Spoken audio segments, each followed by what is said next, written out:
Hi guys, so back again.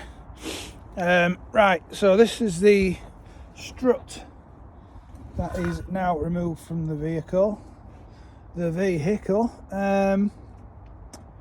Yeah, so I've done this spring. Didn't have a chance to do a video because I was more concentrating on not taking my head off with the spring compressors. So this is what you're left with when you get it from under the car. Take those 413mm nuts off the top.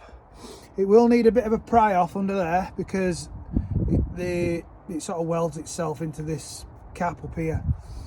So just pry it off under there, and it will go just steadily both sides. Just keep going side to side and it will pry off. And then under there in the middle you've got your 18mm nut, which is obviously for the shocker. Now put your spring compressors on, depending whether you've got a snap spring or not. Take as much tension up as you dare or possibly can, because when you remove that shocker nut at the top, when this is off, you'll just be left with this here, which is holding all that pressure.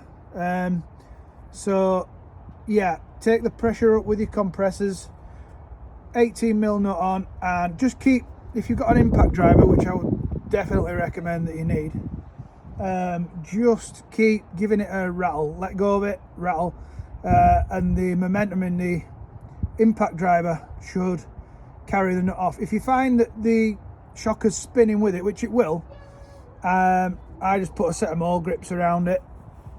Just slightly creased my boot there, but there we go, it's popped out again. So anyway, I just put some mole grips around that and it just grabs it enough. It's not horrifically tight, or mine weren't, to get your shocker nut off. Then this cap comes off, release your spring compressors, and then your springs should be off. So remove your springs, put your new spring on, compress. I just make sure you mark up front and front to the front of your shocker as well, so everything you put back on is as it came off, because these only go on one way anyway. So you obviously want to mount this part. Your spring will only seat one way, so you see your spring seats in there, and it does the same at the top. It will only seat one way. Make sure it's wound right onto it before you release your pressure on your spring compressors, and yeah, you're left with that ready to go back in. Mine were pretty horrendous, my springs. This is what I was left with.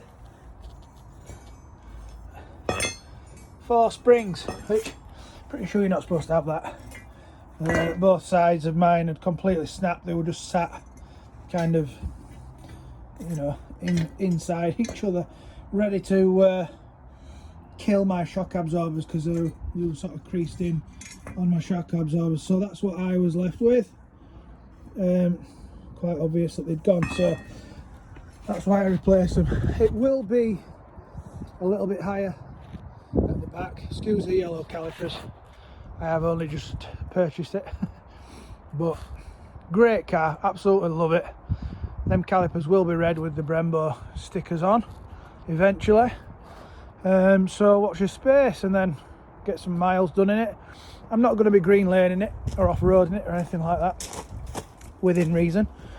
But yeah, everything else about it, the brake pads are done, front tyres are done, now the rear springs are done, oil change is done.